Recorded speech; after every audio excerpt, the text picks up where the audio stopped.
Women Who Own It podcast spotlights women business owners who are pioneers in their field, setting trends, blazing trails, and creating game-changing innovations. Brought to you by WeBank, the largest certifier of women-owned businesses in the U.S. and a leading advocate for women business owners and entrepreneurs. And me, Allison Maslan. I've been a business owner for the last 35 years. I'm the Wall Street Journal best-selling author of the book Scale or Fail. So join our bold community of women who built it, grew it, and own it. I'll see you on the show. Welcome to Women Who Own It podcast, brought to you by WeBank, the largest certifier of women-owned businesses.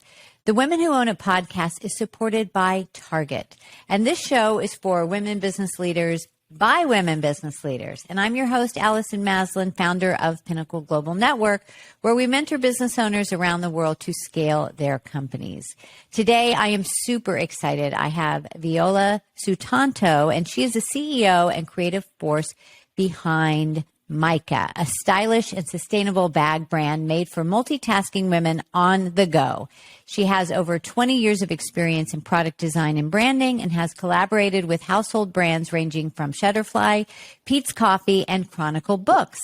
Keeping an open mind and a sense of play and curiosity leads her process. She believes in finding big joy in small moments every single day, and she's best known for her playful illustrations and textile designs that utilize unique patterns and color palettes and distinctive hand lettering. And her work has been featured on The Today Show, The View, the Oprah Magazine, just to name a few. And Viola is also a Tory Burch Fellow and author of Eat Cake and 99 Other Small Acts of Happiness. I love that title. And Packaging Your Craft. She lives in San Francisco Bay Area with her family and finds big joy in a perfect cup of coffee, extra dark chocolate, and funny jokes from her kids. She's 5'2" on a good day. We are the same height here, but a force to be reckoned with on the basketball court. Wow. Super impressive, Viola. So very excited to have you on Women Who Own It. Thank you, Allison. I'm excited to be here too. Yeah. So can you tell us a little bit about your evolution to become this creative entrepreneur? What inspired you to take this trajectory for yourself and all these different business ventures that you've had? Well, my business journey has definitely been kind of a, roundabout journey, non-linear, as many of us probably do have that. I started out actually in the financial services. I was doing marketing for a financial services company, and got a bit restless, started to take drawing classes at night just for fun, but found that I was more and more drawn to that field. And so started getting more into graphic design and eventually, quit my job, went back to school, went to art school, studied graphic design, worked for a few design firms in the Bay Area before I started my own brand agency. And so that was the beginning of the creative journey. And over time, I started, again, getting restless and wanting to make products. So when I ran the brand agency, I was mostly doing work and realizing other brands' visions. But on the side, I just wanted to do something for the pure joy of it. So I started making these greeting cards. I had a line of wedding invitations, and then I started working with textiles. My first textile product was a reusable fabric gift wrap. It's a long Japanese tradition, and I wanted to add a twist to it. And that became my very first foray into the product world. And, I really found myself having a passion for that. And so I decided, maybe this is more than a hobby. Let's just go to a trade show and see what happens. And so I did that. I took my line of letterpress greeting cards and my fabric gift wraps and went to the National Stationery Show. My first booth experience, DIY'd everything, made a ton of mistakes, but had so much fun. and came back with a bunch of orders. And, at that point, my husband said, I don't think this is a hobby anymore. I think you're actually going to have to Smart learn man. how to, yes, it is a real business now. And that's where it all began, until I started designing a bunch of products and finally found my sweet spot in bags, which, for me, it has come full circle because I actually come from a bag family. My family in Indonesia, where I'm from, has been in the bag business for over 40 years. Wow. That's so fascinating. I was reading a little bit about that. But that's so interesting how you've come full circle. Yeah, it's Did you ever think definitely. as a kid that you would do that? Like that you would then kind of evolve from what you had grown up with into your own bag mm, company? Never. In fact, growing up, I used to think this is so hard. I will never start a bag company. And here I am today, having my own bag company and loving it. Yeah, I bet your parents are proud of you. And so, and I love your handbags and totes, and they are super creative. I especially like the ones that hold the computer in them, because a lot of the computer bags are just not very attractive. So, what is your formula for staying creative? Because a lot of times you have a passion, you get into something because you love it. A lot of people start a business that way, but then it becomes a business, and sometimes you lose that creativity. And so, what do you do to stay in the creative mode? Well, that's actually an ongoing question for me. So I think for me, at the end of the day, it really boils down um, to really observing what the customer wants, just like really trying to understand their needs and lead with that. I mean, as creatives, I think it's very tempting for us to just want to design something beautiful because that's what we do. But I think when we start the design process from the standpoint of, really empathizing with the customer, finding out, what do they need and what do they want, and going from there, I think it's a much more inspiring place to start the design process. Yeah, that is very smart. And I think this is a trap that many business owners get into is designing products that they like, Right. right? And then, they're not going to be buying the product. So, they can totally be missing the mark. And I think we It, need to always be going back to our customers and seeing what is working and what isn't. So, right. And I think there's so many ways to gain this data these days. Customers are able to communicate with brands through so many platforms. From email to reviews to, I mean, you name it. It's easy access for us to be able to speak directly to our customers and learn what it is that's causing them friction, um, and try to solve for that.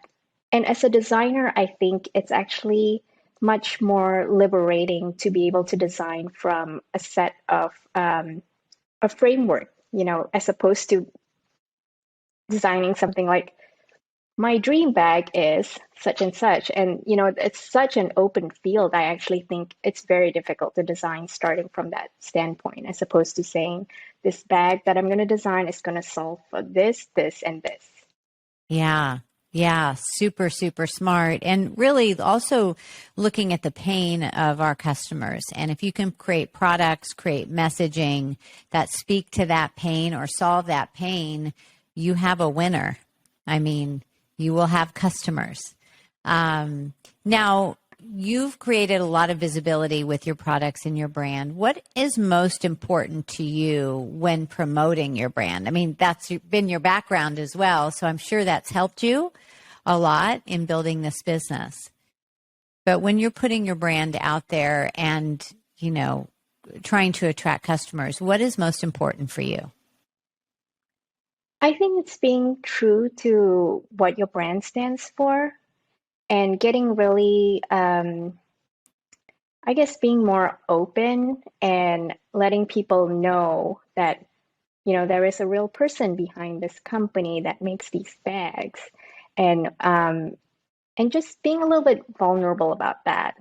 For me, that's challenging. I'm just by nature very introverted, and the first time I had to go on camera and do a live thing, I just thought, oh, this is so awkward. But as it turns out, I realized customers are just people too. They just want to talk to you and learn and share the experiences. And I think it's really valuable when a brand can show up more as a person than as a company. Yeah, I so agree. In fact, some of the things that have done best for me on social media is when I screw up on something, you know, and just showing that, yeah, I'm a bit of a klutz and this is who I am. I think it's adorable. Yeah, well, thank you. And so, I think but that really is a good point. I think we can become perfectionists, right? And we try so hard when really I don't think that's ultimately what is going to connect you with your audience. And speaking of, marketing can be a bit of a mystery for many CEOs. So many choices, right? And some strategies work for some businesses and some not for others. What are some of the marketing strategies that up to this point in your business have given you the biggest ROI? I'd say that, building a strong funnel, getting enough people at the top of your funnel into your space, which in our case is our website. And then from that point on, really targeting, who you want to market to. And then as the funnel narrows, we usually find success in email marketing. That's one of our strongest marketing channels. Paid media, we do Facebook and Google ads. And I know it's been very, how do you say, unstable in the past couple of years because of all the, technological changes. But I think the key for that is really watching your numbers consistently and also keeping a tight budget and A/B testing everything and making sure, every move you make makes some kind of a return that you're happy with. Otherwise, if it doesn't work, then go try something else. Yeah, you just shared a lot of wisdom there. Number one, stay on top of your numbers and your budget because it can get away from you quickly. And, what your cost of acquisition is, and test everything before you push the gas, right, on your spend. Absolutely. Yeah, and it is changing all of the time. So sometimes things can work for a while and then just go to a dead stop. And that forces us to get creative, and not just depend on one. But that's such great advice. And now you've worked with multiple global manufacturing partners for your products. And, we've had supply chain issues, right, for the last few years. How do you go about sourcing? What would be some tips that you would share for those listening right now that are like, okay, I need to find other manufacturers, ours is not working, or, maybe they have a new business and they're just trying to figure it all out? Well, I think, where I found most success with manufacturing is just doing a ton of research in the beginning and then, having a list of criteria of what is important to you. Is it quality? Is it low minimums? Is it the timeline and speed of delivery? All of that. Just really list them out. Be very clear about what are your priorities, and then do that before you start looking into what manufacturers are out there and you know how they might fit into your supply chain. And then if possible, always have more than one factory as backup, as we've all learned with the supply Yes. chain issues we've had in the past few years that um, you don't want to just be depending on one person who could make or break your business. Yeah. We talk about that a lot in Pinnacle Global Network is diversifying, right? So that would Yes. be one great area because a lot of people got into trouble depending on one manufacturer. So diversifying with your team, your customers, your resources, and everything. But those are great tips to like really just be prepared.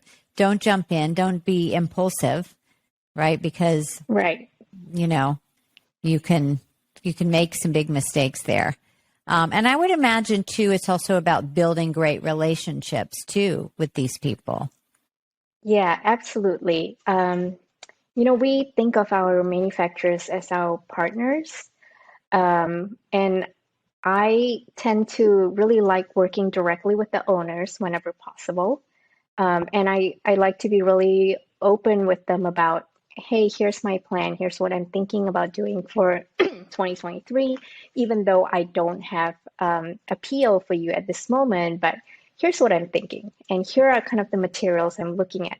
What are your thoughts on that? Because I feel like I'm relying on you, the expert, who's going to be making this stuff for me. I can design Hmm. all I want, but at the end of the day, on the manufacturing floor, if what I'm recommending as the material or the base material doesn't work, it's all going to fall apart. So I would rather let you know sooner than later. This is what's in my head. Can you make this happen? If you foresee problems, I'd like to know it now as opposed to, when I've already invested a month into designing this whole bag or whatever the product could be. That is such great advice because what you're saying is let's work together to figure out the best way to create this product, that's going to Yes, work. And you're asking for their input because, especially a lot of first time designers, you have great ideas and you could spend a lot of time and money and then it doesn't work. So I love the fact that because they are the experts there, lean on them. exactly. And they, more often than not, they'll come back with something better than you would have imagined because just because you don't know there, you know, you can't know everything really. And and sometimes again, going back to making a list of your criteria, sometimes I don't have a fully formed product in my head, but in my mind, I know, hey, I'm thinking of launching this thing next year. I'd like the target price point to be this much so that I can sell it at, this margin at retail and this margin at wholesale. What are some materials you would recommend for me to be able to hit this target? Or, like I have a really low minimum for this. It's a special project. So I really only need to produce 100 pieces. Can you help me figure out how to make that happen? And they will, if you've built a really good relationship with them, even if they look at this as a small project, but they like you, they want to keep working with you, they will help you. And I like to see that as a two-way street as well, where, sometimes I do have to budge on my criteria as well, because they might come back and say, hey, your pricing is kind of ridiculous. Cost of materials have gone up. We can't do it, but we can do it at this price point. Would you be okay with that? And then we Mhm. talk through everything and make sure that, it works for both of us. Yeah, it really is a give and take. And kind of seeing them as your own manufacturing company in a sense, because that's really what they are, except they're not in house, right? So Right. I love that. Now, as you scale a business, having a great team, as you know, is critical. What have been some of your biggest lessons around hiring and leading a great team? Oh, wow. We've had very many adventures with this. I think for me, again, it's really being um, authentic with your people. Know that you're there. They they have so many choices to work with anyone they want. And, coming from the Bay Area, especially, I feel that very deeply. There's so much talent here, but there's also so many great companies in the Bay Area that offer, more pay, more benefits, more everything than a small company like mine can offer. But I do think that, I have a wonderful team, and I realize that, these people are not here because of the money. They're here because they love the product, they love what we stand for, and, they love how, as a small team, we really gel together because we are aligned on our vision. Um, and we want to see the company succeed. And so for me, I really think of each of them as being a pillar of the company, and they give so much to this brand. And they work hard, and I want to be able to reciprocate in some way. So even if it's not through monetary compensation, it's something else, like what do you, I try to ask them questions like, what's important to you? Hmm. What can we do? And my team is made up mostly of women. And the number one thing that they all tell me is I need flexibility in my work schedule. I need to be able to Hmm. work whenever I can. And it's not 9 to 5. And so we work it out. It's I've been a remote company for a long time, way before the pandemic, and we've managed to make it work with everyone across different time zones. And and I think it's because we are all pretty honest with each other about our needs, about how we can serve each other, and I'd like to think that that's a big part of why things work well here as a team. Yeah. Well, it sounds like you're a great leader and they feel that you care, right? That you really have empathy. And I think that's really critical. And again, as a leader, we talked about perfection earlier. We always try to figure out the right things to say. And I definitely know I've had those moments at night where I'm like, ugh, why did I say that? Or I should have said that. Just like, I've done with my daughter. And so we're never going to be perfect. But I think if the team really feels that you're coming from the right place, that you truly care, they will get that, you know. I And you hope don't so. have to be the highest paid. I really don't feel that's why people stay, ultimately. Or they might leave, but then they realize, oh, I had a good thing where I was. Yeah. So Can you definitely. excuse me for 1 second? Yes, Sorry, my light just turned off. I'm so sorry. I did. that's okay. We It finished just. that one question. So, Ryan, so you'll get that after question number 6. Okay. After Sorry the about that. after the team question. Oh, okay. Okay. All right. Now, you are an author of a few books. And tell us about Eat Cake and 99 Other Small Acts of Happiness. What inspired you to write that? And share with us a little bit what that book is about. Well, that is a very, very special book. It's very close to my heart because it came about under very special and difficult circumstances. So when my daughter was 9, this was in 2019, she was diagnosed with bone marrow failure. And so she required a bone marrow transplant in order to survive. And, miraculously, her little brother, who was then 3 years old, was a perfect match for her. And so he became her donor. And so Wow. during that year, we spent a lot of time in the hospital.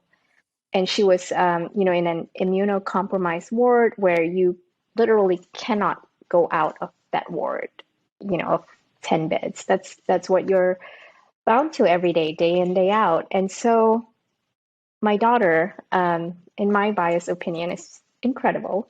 She she didn't, wallow in the situation. She just found something to be happy about every day.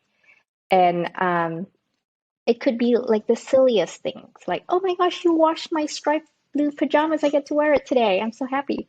And then, or it could be, oh, just serving Nutella bagels for breakfast today. Oh my God, I love it. And so, like she just made me laugh all the time in the hospital because these things that I never even noticed, she found them to be so joyful. And so we Wow. started sketching these little moments every day. At that time, I was inspired by a project it's a community project that's been going on for years. It's doing something for 100 days, the 100-day project. And so I thought, well, I'm stuck here in the hospital with her. I'm just going to do the 100-day project too. So every day we would draw one thing that made her happy. And I started documenting these illustrations. And when we reach 100 of them, you know, um, I had posted all of this on Instagram every day. And so there was some followers in there. And I guess one of them was a publisher. And she said, I would love to publish this as a book. And we thought, sure, that sounds great. And so we crowdfunded, to make this book happen.